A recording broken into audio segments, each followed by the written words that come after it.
বন্ধুরা, আশা করি সবাই ভালো আছেন। তো বন্ধুরা, এখন কথা হবে সাকিব খানকে নিয়ে। তো সাকিব খান তার কিছু আপকামিং সিনেমার বিষয়ে আপডেট আসছে, সেগুলো জানাবো।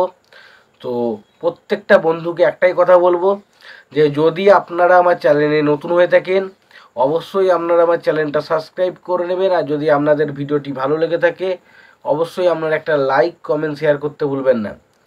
তো সাকিব খান তার আপকামিং সিনেমার বেশ কিছু সিনেমার কিন্তু আপডেট উঠে আসছে। তো যে দেখুন, এখানে আমি once upon A time in ঢাকায় সিনেমাটা নিয়ে কথা বলবো না, এর পরবর্তীতে কিছু সিনেমার আপডেট আসছে। তো একটা হচ্ছে মিস্টার 19 বলে একটা যে সিনেমা এসেছিলো, আমরা জানি মাসুদ রানা যেখানে অভিনয় করেছিল। তো সেই ছবির পরিচালকের সাথে নাকি সাকিব খানের একটা ছবি করার কথা রয়েছে, এরকমই কিন্তু একটা আপডেট আসছে। এবং জানা যাচ্ছে যে যে সাকিব খান আমরা জানি এখন মার্কিন যুক্তরাষ্ট্র রয়েছে। তো সুতরাং সেই যুক্তরাষ্ট্রে গিয়ে কিন্তু এখন সেই পরিচালকের সাথে তার কিন্তু কথাবার্তা চলছে, কিন্তু কনফার্ম বলতে পারছি না ছবিটা তার সাথে হবেই কি না। তবে কিন্তু অনেকে আন্দাজ করছে হয়তো আমরা এই পরিচালকের সাথে সাকিব খানের কোনো ছবি দেখতে পেতে পারি। তবে বিষয় হচ্ছে সাকিব খান ছবি করলেও সেটা হয়তো এখন রিলিজ করবে না, তার কারণ আমরা জানি যে সামনের বছর যে ঈদ আসছে, ঈদে কিন্তু আবুল হায়াত মাহমুদ বলে যে পরিচালকটা রয়েছে, তার সাথে কিন্তু সাকিব খানের একটা ছবি আসতে চলেছে, এটা কনফার্ম হয়ে গেছে। এবং সেই ছবিটার নাম আসলে কি সেটা কিন্তু কোনোরকমভাবে জানতে পারিনি।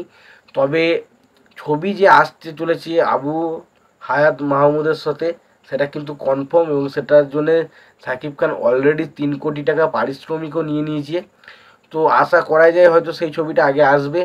এবং তার পরবর্তীতে মাসুদ রানা পরিচালক মিস্টার 19 ছবিটা যে বানিয়েছিলেন, তার সাথে হয়তো পরবর্তী সময় অন্য ছবি নিয়ে হয়তো পরে কাজ হতে পারে।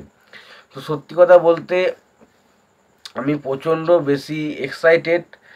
দেখা যাক সাকিব খানের কোন ছবিটায় পরবর্তীতে আসে, এবং once upon A time in ঢাকার পর কোন ছবিটা তার পরবর্তী ছবি সাইন হয়। তবে যার সাথেই করুক, আশা করছি ছবিটা ভালো হবে। এবং সাকিব খান এখন যে ধরনের ছবি করছেন স্ক্রিপ্ট চয়েস করে করে, তো আশা করছি তিনি কিন্তু যা তার স্ক্রিপ্ট বা যা খুশি তাই নিয়ে এলে কিন্তু সে হয়তো সিনেমা করবেন না।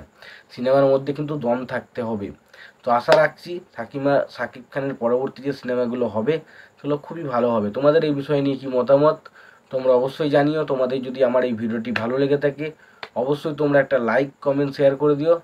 চ্যানেলটা নতুন হয়ে থাকলে অবশ্যই তোমরা চ্যানেলটা সাবস্ক্রাইব করে নিয়ে পাশে বেল আইকনটা অবশ্যই প্রেস করে দিও। ততক্ষণের জন্য ভালো থেকো, সুস্থ থেকো, দেখা হচ্ছে পরের ভিডিওতে।